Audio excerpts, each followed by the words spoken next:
Si tienes preguntas sobre medicamentos de Bristol Myers Squibb, llama a tu médico o al 1-800-332-2056. Sigue cuidándote. Continúa con tu tratamiento.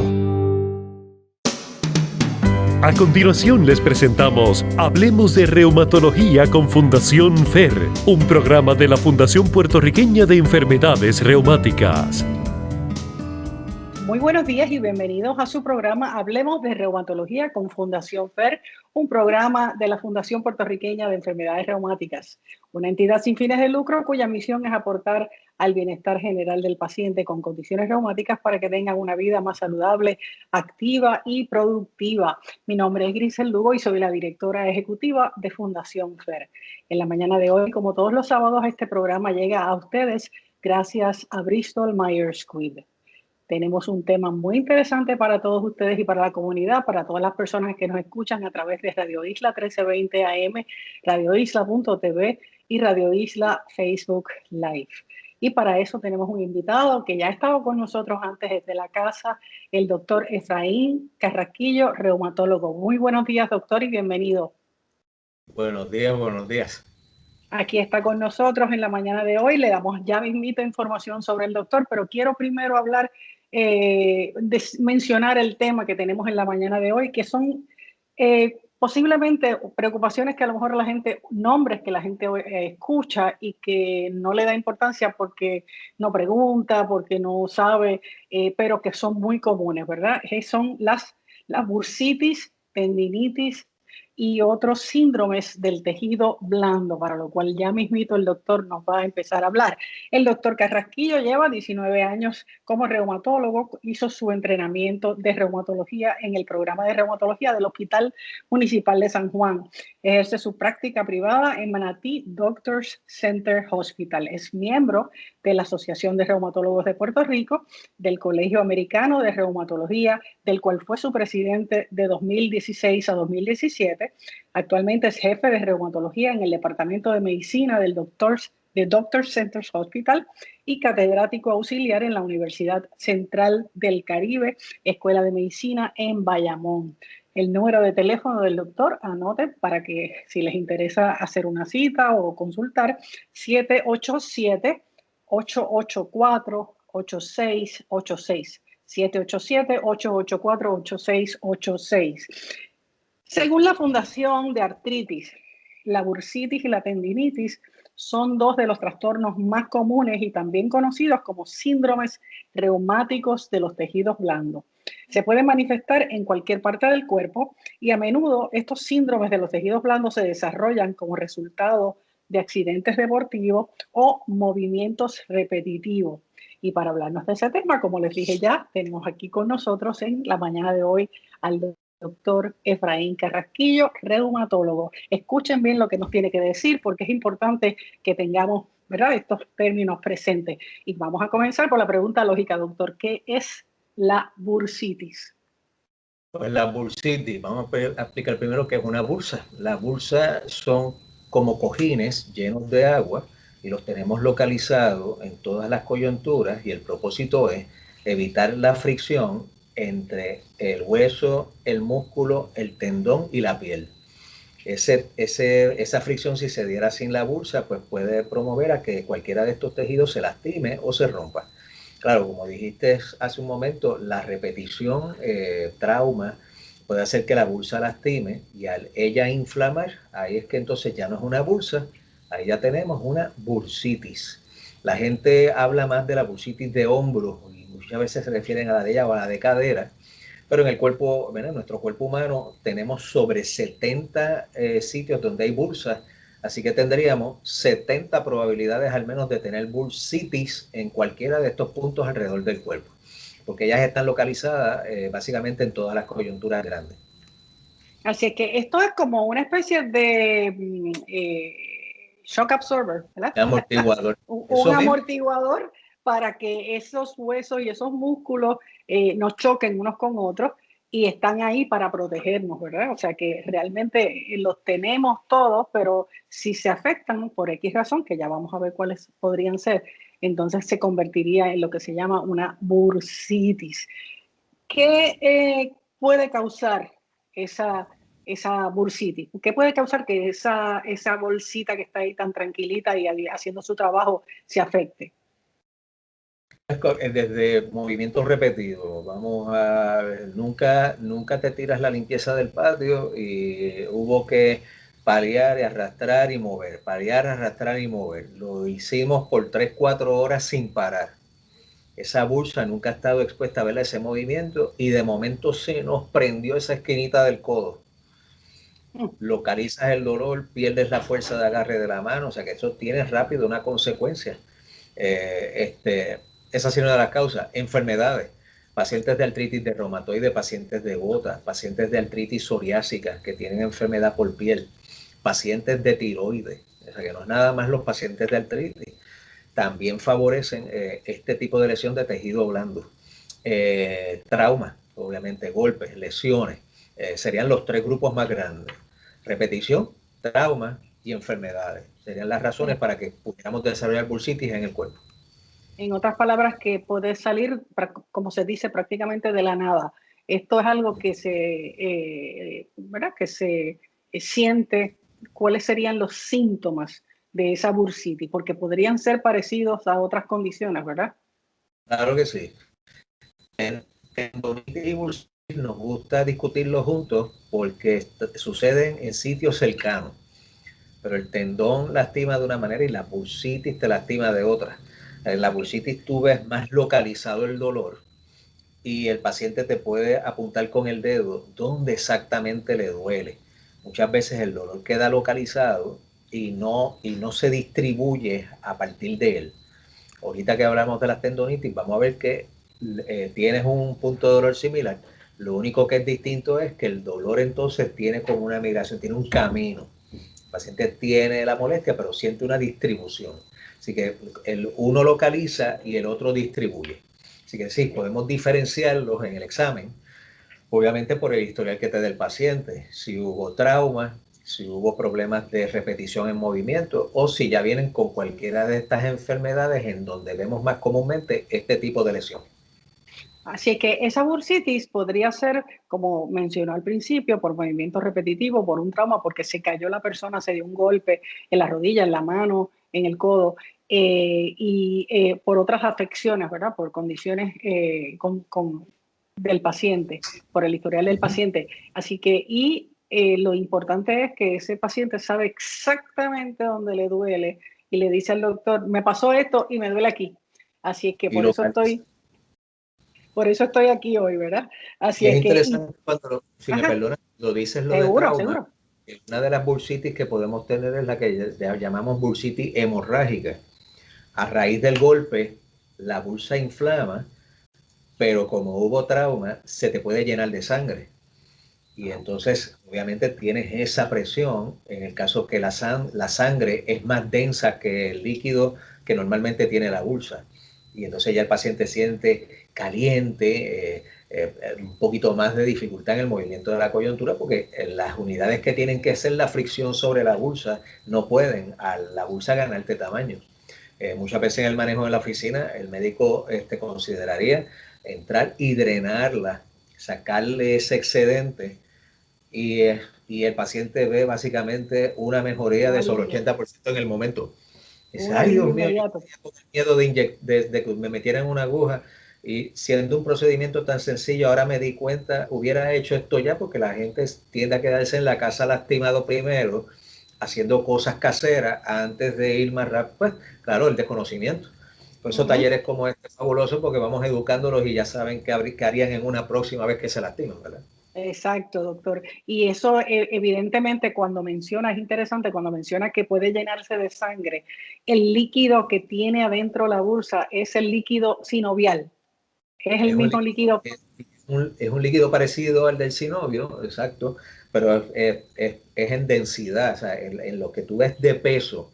Cuando tú pesas el tejido, la sangre es un tejido, el otro es un fluido, y eso no es lo mismo. Si se llena de sangre, obviamente la densidad, lo duro que se pone, y tú puedes en palpación sentir, obviamente, diestros en la clínica de la verificación del paciente, nada más por tocar, aquellos compañeros míos de 40 años atrás que no había MRI, y por tocar ellos sabían diferenciar de una bursitis de un tipo y de otra. Solamente por la Detectarlo, palpa. obviamente, Así detectarlo que y ya sabes qué es lo que hay.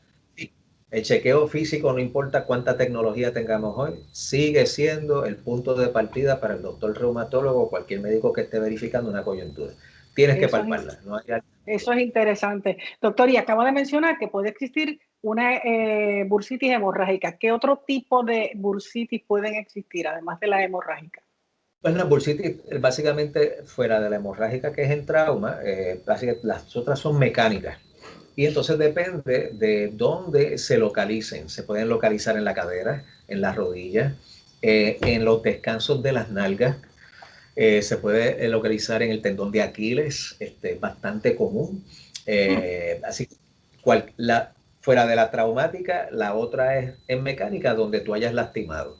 No tienen así otra clasificación. Ya en las Ok, tendonitis tú tienes unos variables, pero en la bursitis o fue mecánica, fue movimiento o fue trauma. ok, perfecto, doctor. Bueno, entonces, básicamente, y como tenemos ¿verdad?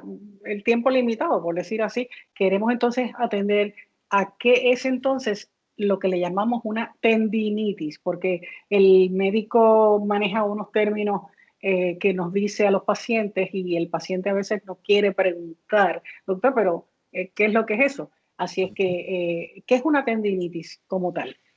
Ya los pacientes van familiarizándose que todo lo que para nosotros médicamente termina en itis es inflamación. En este caso, una tendonitis es inflamación del tendón, como una bursitis es inflamación de la bursa. La diferencia de la bursa al tendón es que ya el tendón es parte de la unidad del músculo y es con lo que el músculo se engancha en el hueso. Tenemos entonces dos enganches. Tenemos una barriga de músculo en el medio y vemos los dos tendones que salen vamos a llamarle cada polo. Estos tendones enganchan. El tendón se puede lastimar una vez más por trauma, puede lastimar por enfermedad. Los cambios en enfermedad, pues, uno de los cambios que más vemos con tendón sería el degenerativo.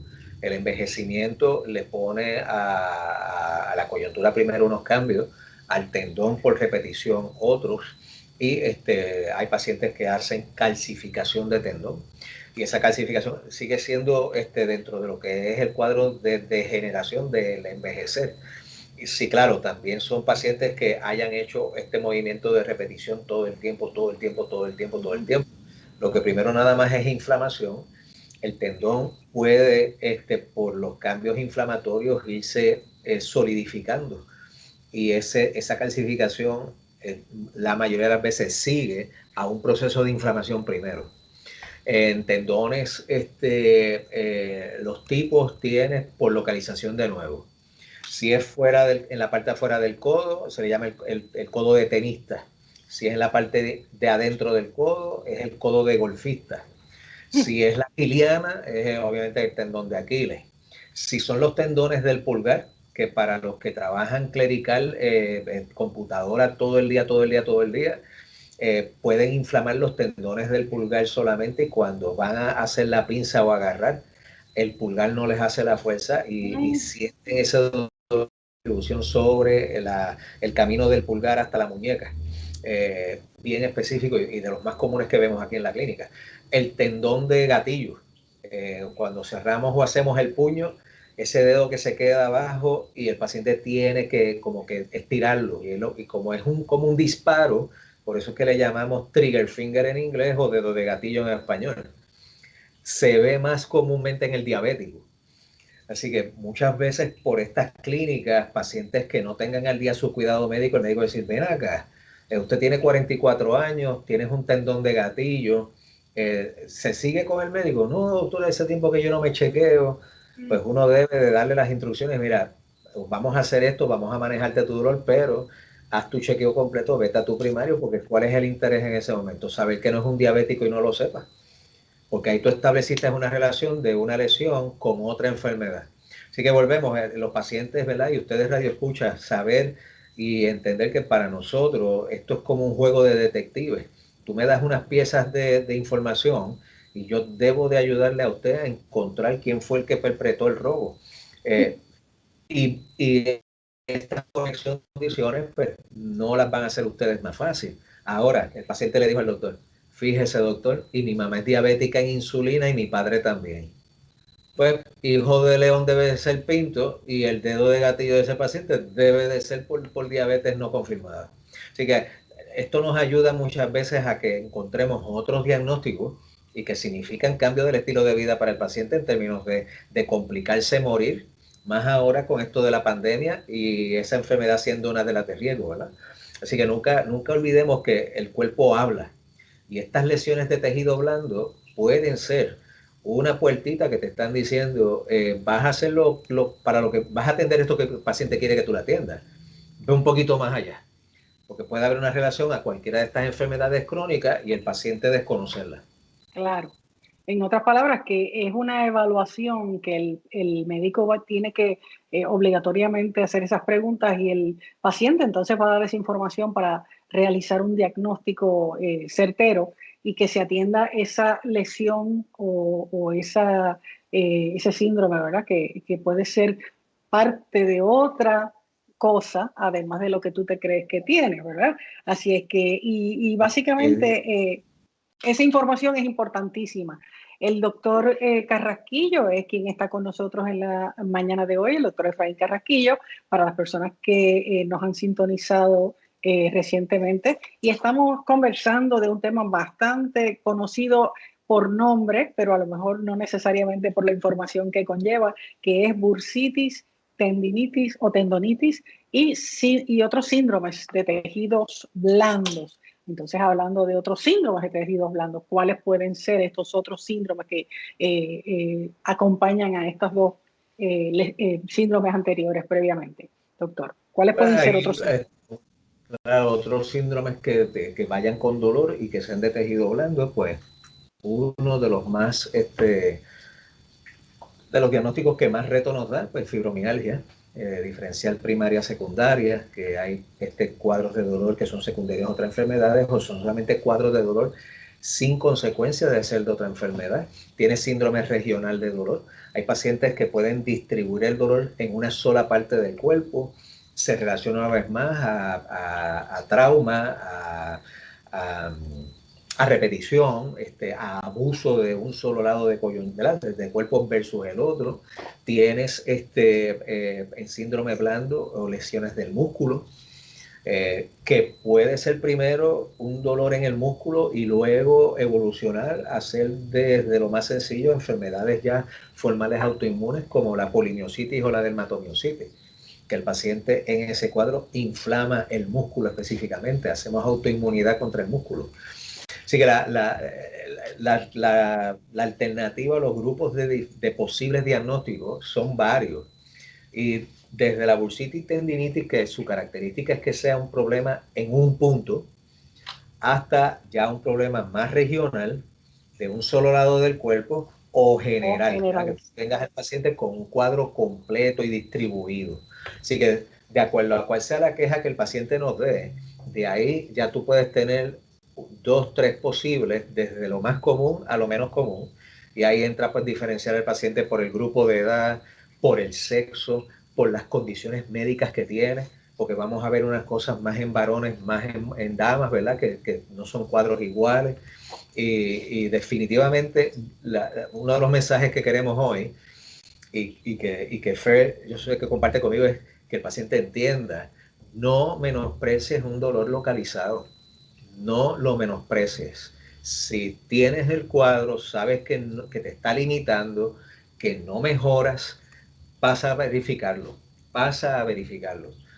Como decimos en el campo, de cualquier malla sale un ratón y tú no quieres estar no siguiendo las señas que el cuerpo te da. El cuerpo no te habla, pero te da síntomas. Y una vez el síntoma es distinto y empieza a limitar, no hay nada más que preguntar, es pasar inmediatamente a hacer la pregunta. Es interesante esto que el doctor, y muy importante me parece a mí, que el doctor nos menciona de que si tienes un síntoma no lo ignores, porque a lo mejor puede ser algo sencillo de resolver, como por ejemplo drenar esa bursa y se acabó el problema, o algo que puede ser un poco más complicado y que el profesional que estás visitando es el único que te va a decir esto tienes que chequearlo porque puede ser por esto o por lo otro, dependiendo de esa información súper valiosa que tú le vas a dar al médico y que él va a evaluar, porque es importante que tenga todo ese cuadro familiar, genético, clínico, etcétera, para entonces tomar una decisión de si es una cosa sencilla o es algo que debes de seguir atendiendo, ¿verdad? De manera rutinaria. Doctor, además de visualmente, como acaba de mencionar hace un ratito atrás, ¿cómo se puede diagnosticar esto? Hay algunos exámenes, como por ejemplo laboratorios, ese tipo de cosas, para diagnosticar estos síndromes. Cuando pues, obviamente lo primero es saber qué está pasando y el examen físico. De ahí, si vas a categorizar, pues está la placa. Una placa, siendo en radiología una de las cosas de recursos de más tiempo, ya lleva sobre el siglo usándola, sigue siendo hoy lo primero que tú debes de mirar antes de irte a ningún próximo paso. La razón, tú ves cambios de la posición de los huesos, si estás más cerca, si el cambio tiene simetría, que es que se vea igual, si es asimétrico, que se ve distinto de un lado al otro, si tienes calcificaciones, que entonces pienses, tengo un tendón con calcificación. A veces puedes tener las bulsas con las calcificaciones y eso muchas veces sucede en enfermedades metabólicas, que son las enfermedades que tenemos por los balances de hormonas en el cuerpo, que serían las condiciones que ve el endocrinólogo. O sea, una placa es otro portal que te abre una dimensión de información que no tiene paralelo. De ahí, pues tú piensas ya si vas a un MRI, porque el MRI te deja ver específicamente el tejido blando en la coyuntura. La placa te va a localizar primero las posiciones de hueso de distribución y todo lo que sea duro, como la calcificación, etcétera. Pero ya de ahí, si vas al tejido blando, tú quieres ver qué pasa con el tendón, qué pasa con el ligamento, qué pasa con el cartílago, con las unidades de músculo cuando se acercan a la coyuntura, pues tú tienes el MRI para entonces ir ese paso. Hoy la radiología ha avanzado y hemos logrado con la sonografía de coyuntura obtener una información que básicamente igual a la del MRI, que el paciente a veces se limita a ir a la oficina del médico pensando, es que si me van a pedir un MRI yo no puedo costear eso, o mi plan o mi cubierta no me la cubre.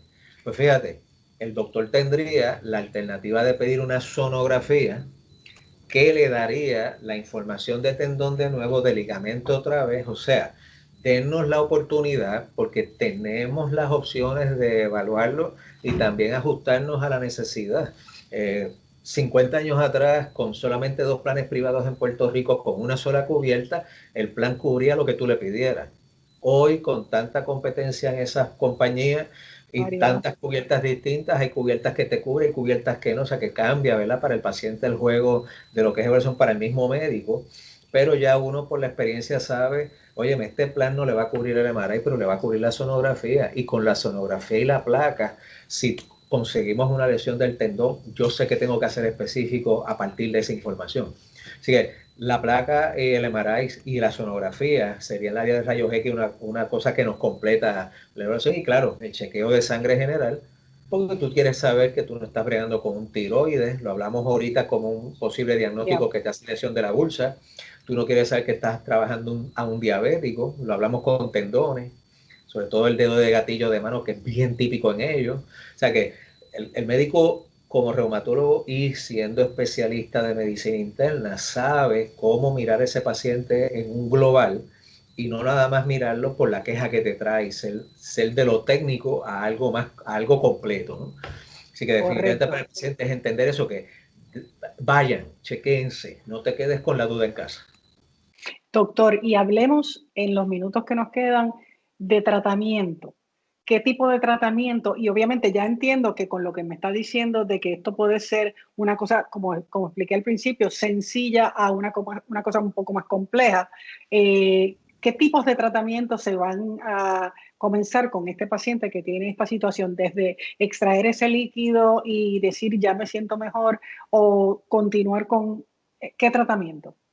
Pues, definitivamente en esa primera encuentro, cuando el paciente te cuenta por cuánto tiempo ha tenido lesión, tú sabrías si por ese tiempo que ha estado lastimado, una vez tú lo alivies, pues toca fortalecer de nuevo el movimiento de la coyuntura. Así que muchos pacientes se van contentos porque me dicen, fíjese doctor, yo venía creyendo que usted me iba a soltar 3 pastillas rápido y yo no quiero beber medicamento primero.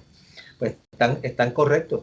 Tú tienes a la rehabilitación, que sería lo que nos presentaría el compañero o compañera de fisiatría, como una opción de manejo en donde el paciente no nada más entiende por ejercicio cómo tratar su coyuntura, pero si por ejemplo el paciente tiene una lesión de repetición y hay una asociación al tipo de trabajo que hace, fisiatría no nada más te evalúa por terapia física, pero te evalúa por ocupacional también. Y te va a decir entonces, mira, tú necesitas tu brazo para trabajar y tú todavía tienes tiempo útil para trabajo. Vamos a coger esta coyuntura, vamos a fortalecerla de esta manera, porque el trabajo que tú haces repite este movimiento y tú tienes esa unidad débil. Por eso la lastimaste. Fortalece la unidad y no vuelves a lastimar. O sea que el paciente no tendría que ir a medicina solamente. Claro, tú puedes medicar para aliviar. Ahí están los antiinflamatorios, ahí están los analgésicos, que son medicamentos de alivio. Ahora tenemos la alternativa de antiinflamatorio que aplicamos en gelatina y lo ponemos directamente en el área de dolor. El paciente no te estaría tomando algo por boca. A mí me encanta porque veo esto, a un paciente más interesado y más preocupado en no resolver un problema con otro. Y yo a ese paciente yo me quito sombrero, porque no veo ya a ese paciente pasivo, que es lo que usted me diga, doctor, sin cuestionar. Claro. Es tu cuerpo y tú tienes el derecho y tienes la última palabra en lo que ocurre con él. La última palabra nunca será de tu médico.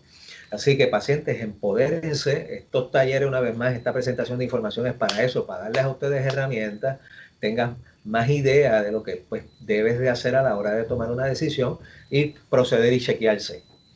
Doctor, me encanta eso de que el paciente tiene la última palabra porque entiendo que es una decisión personal que decida hacer algo al respecto, ¿no? El primer paso es ir a ver a ese profesional y decirle, doctor, ¿qué me pasa? No sé lo que me pasa, dígame usted, porque usted es el que Ah, sabe, ¿verdad?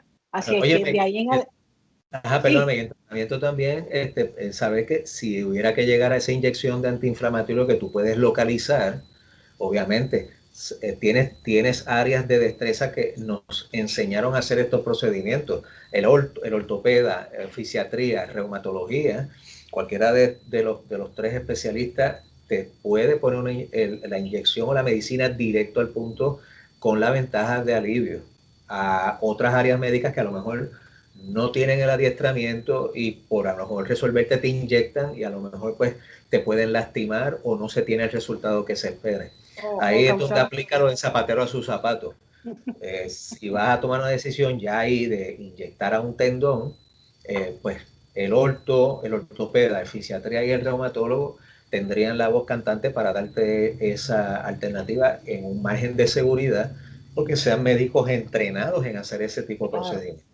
Así que, y esto lo que nos dice básicamente es que tiene que haber una excelente comunicación entre el paciente y el médico para llevar a cabo un tratamiento efectivo, porque el médico puede cansarse de decirle, te voy a hacer esto, te voy a hacer lo otro, y si el paciente sale por la puerta y hace nada, pues eso no se va a resolver. Así es que es una comunicación y una decisión en conjunto que toman para el beneficio del paciente. Doctor, nos queda un minutito para terminar la conversación. Ha sido espectacular, me encanta porque he aprendido como siempre muchísimo. Estas condiciones pueden ser curables, doctor. Puede decir el doctor, se me quitó la tendinitis, ya no tengo más nunca esto.